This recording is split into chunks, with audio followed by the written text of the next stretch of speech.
Let's get another check of your WCNC weather impact forecast with meteorologist Chris Mulcahy.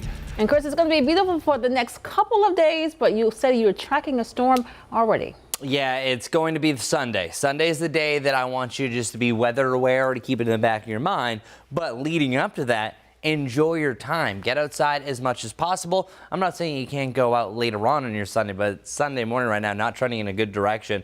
We'll look at a lot of sunshine really on and off over the coming days. Today, I think, is perfect. It's around 80 degrees. It's not super humid, so it's not a humid 80 degrees. But then also what we're going to be anticipating is more clouds over the next couple of days. That's why today stands out among the rest and is officially called my pick of the week and the warmest day, to give it a superlative. 71 degrees for you in Boone as well. So Boone, you're dealing with your warmest temperature so far. This will be either the warmest day we've had or a tie for the warmest day of the year. Grilling out, why not, right? Our high temperature usually hit around 5 o'clock, so hot dogs for this time of year. We have 6 p.m. temperature still in the mid to the upper 70s and near perfect conditions. And hopefully those burgers, steaks, dogs, whatever you're cooking is perfectly cooked as well. Upper 40s is going to be our low temperature as the sun's rising up tomorrow. That's typically when we have our morning low as the sun is rising up. Sunrise time officially at 7:38, by the way. And our low temperatures going forward,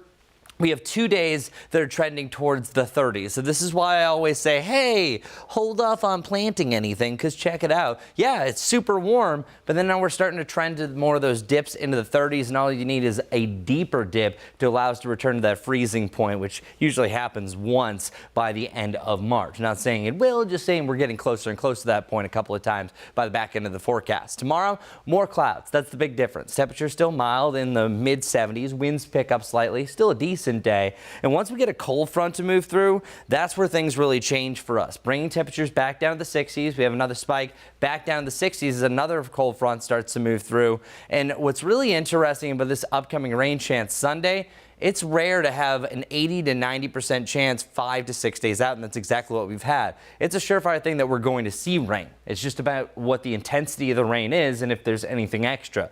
Already looking ahead, I think the biggest weather story we're going to have over the coming days is a chance for a severe weather outbreak that also is in the form of a tornado outbreak. This is a serious situation, mainly talking about areas off towards the west. Already a high threat for day 3 of the outlook. That's Friday. And heading into Saturday, this area already in a medium is a big cause of concern. I was looking at some of the long-range models. There's a chance for what's called long-track supercells. Those are those strong EF2 plus tornadoes producing winds at 111 miles per hour or greater, tracking for miles. That could be the case in scenario for Mississippi, Alabama, into Georgia. Now, what about us? Our turn really shows a low chance for severe storms at this point, but I'm still going to give us a weather alert. So we're officially a weather alert for Sunday.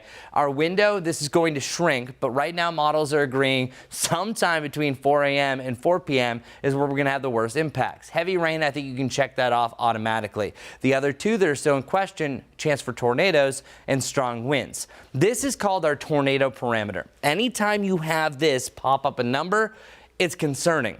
When it's popping up a number 5 days out, that's even more concerning. This is very similar to what we had on Wednesday. Now, last Wednesday, we only had one tornado report. There was a bunch of severe thunderstorm warnings, but nothing really came to fruition from it outside of that. We didn't really see numbers of that event until about 2 days out. This is already showing that there's enough twist to the atmosphere that this is going to be a better chance, a little bit more unstable atmosphere, that no matter the time, if it's in the morning heading into the early afternoon, we'll have a chance for a spin-up tornado along this line. As I mentioned, it's a lot more humid.